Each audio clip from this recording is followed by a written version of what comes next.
So in today's video, I'm going to be going over when to make calorie adjustments in a fat loss phase. First things first, the most important part of all of this is make sure that you have actually stalled.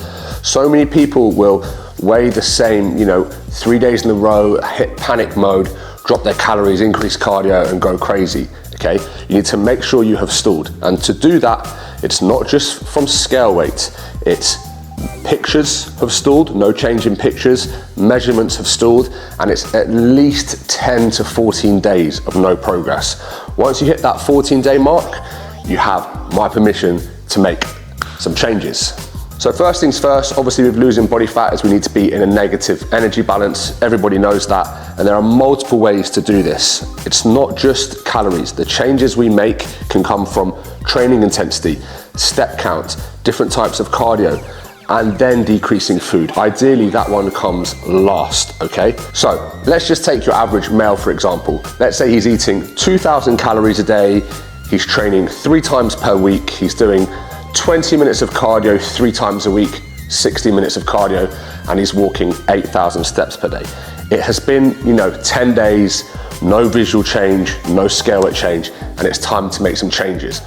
What are the preferred methods? We really want to try and do one thing at a time here. We do not want to throw the kitchen sink at it, okay? So don't think, oh, I've stalled, let's just drop everything. We are going to, if we're doing 8,000 steps, let's take it up to 10,000 steps per day. Keep everything else the same, run with that for a week, okay? You need to give yourself a runway because fat loss is a slow game. Like I said, 8,000 steps to maybe 10,000.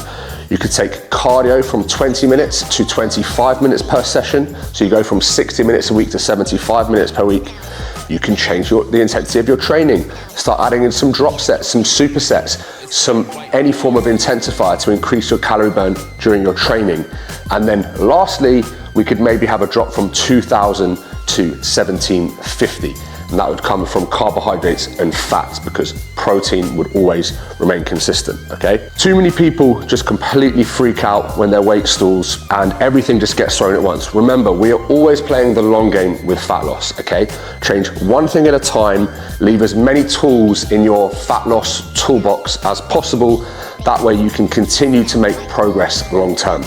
If you make one of these adjustments, let's say the 8,000 steps to 10,000 steps, and you don't see any change, you would then throw a second one in there, okay? So you do one adjustment, then maybe 2 adjustments, and then 3 adjustments. Only at the end will you bring your food down. Remember, the goal in a fat loss phase is to lose the most amount of body fat possible on the highest amount of calories possible. Once you can wrap your head around this and know that we always want to stay away from starving the client or the individual, okay, and pushing output exercise training, once you understand that, that client or you or even me will have a much better chance of holding that weight loss long term.